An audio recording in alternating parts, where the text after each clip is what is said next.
Hey, thank you for coming by, Tori Magoo 44. Today is the 13th. No, tomorrow's the 13th. Today is the 12th of July. Tomorrow's Friday the 13th.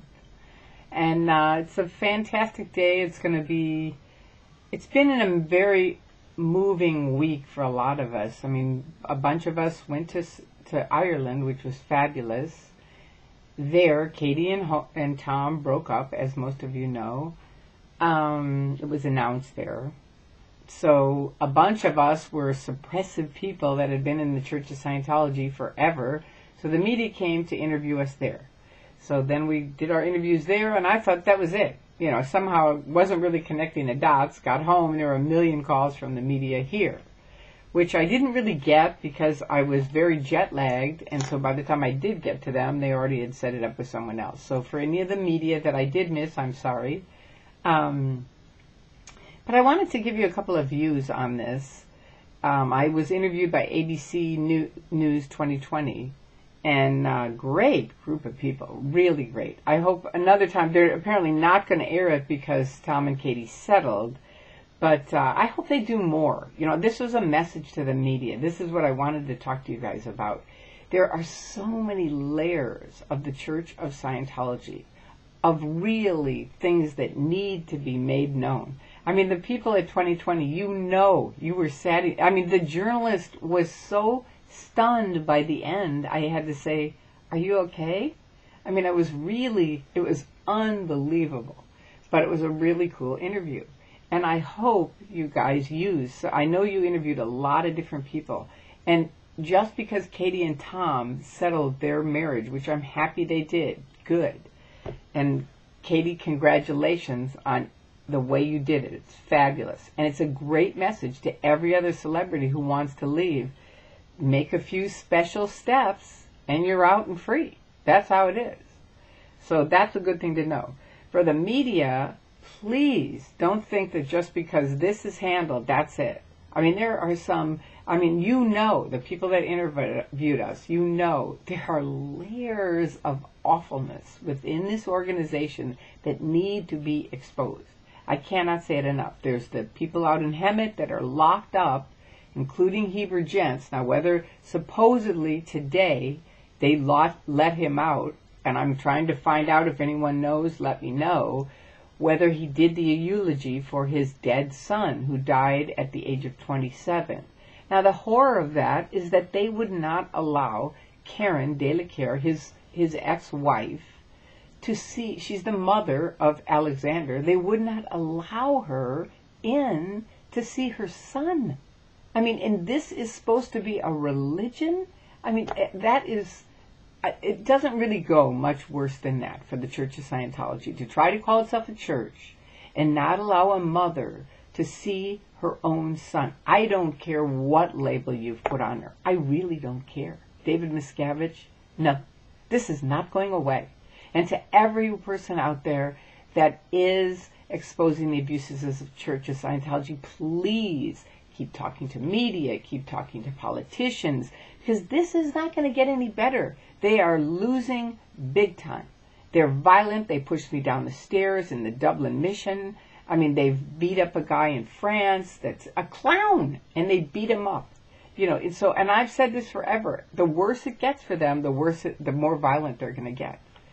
And the government does need to look into this organization because it isn't a religion. It is a business, and it is a mind control cult. And I said that today on the radio. I'll put the link right in here so you can listen to it. But I said, it's a mind control cult. And the guy said, a mind control cult? Don't you think that's a little bit strong? And I said, hey, babe, I'm talking about 30 years of experience on this. And it's like, yes, that is exactly what it is. And the lady that was with him at the end said, I've always thought Scientology was a cult. It is a cult. It's a business. It should be paying taxes to the IRS. It should not be hiding underneath the curtain of religion.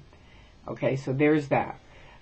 Secondly, how do you know who's telling the truth? I mean, I heard Mike Rinder, I think today or yesterday, he was on an interview, and he said, well, I lied before. And she said, well, I don't mean to be offensive, but if you lied before, how do I know you're not telling the truth now? And he said, well, look at me. And I thought about it, and I thought, that isn't your best answer for that, Mike. Because really and truthfully, all of us, you can say at any time, when someone, to the media, I can say to you right now, even if not talking to Mike, talking to anyone, look at both sides and ask yourself this: why can't the Church of Scientology say that? Any of us that are out can say, look at both sides, make up your own mind. But the Church of Scientology never can. They say, don't talk to them, Tori's this, Mike's that, Marty's that, that. You know, they all, whoever it is, Pete Griffith is this, you know, they've got like all their little labels for everybody. We're always, let's see, alcoholics, criminals, drug addicts, you know, they've got all these labels that they put on us that are completely false. They're utterly you can't back them up, right? But they won't even talk to us to hear our side of it. So I can say to you, Mike can say to you, anybody can say to you, don't believe me. Go look on the internet. Look at both sides, and you make up your own mind. You decide for yourself. And for anybody lurking, I say the same thing. Go look and do your own research. Don't ask me to tell you to leave or not.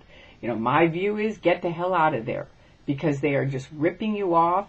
Harold Bazazian, if you happen to hear this some way, somehow, get the hell out of there, man. They have ripped you off over and over and over, and you know it. Just leave. Go to Wisconsin. Go see your old friends. Get the hell out of there. You're not having a good time. I know it. I know you're not. So please, to anybody don't waste another day with these knuckleheads. They can say whatever they want to say. Look inside. The organizations are empty. Why are they empty? Why are more people leaving every day? Because it is a bullshit organization doing abusive things and people get sick of it. Okay? And that's why we're out. All right? And David Miscavige, I told you this in 2000. There's a mob out here. There's a huge amount of people. And at the time, Anonymous had not hit. I was talking about the critics, and there's a huge amount of them. But the critics are people who were never in Scientology. But when Anonymous hit in 2008, forget it, man. And I warned you about this, and I've said it over and over. TikTok, time is on our side. And the other thing to you, Miscavige, is you cannot pay off karma. No way. I've warned you about that before. I'm going to keep saying it. Remember that. You do creepy things are going to happen to you. Period. That's the way it's going to go down. And this thing with Karen not allowing her to see her son is awful. It's disgusting. It is the exact proof of how you are not a religion. And I'm going to put a video in there too, so any of you can see little Alexander as a young man.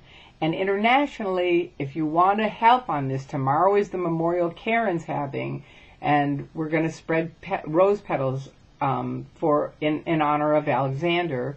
And anywhere in the world, if you want to do that, do it, and then video it, and we'll put it all together and make a video for Karen.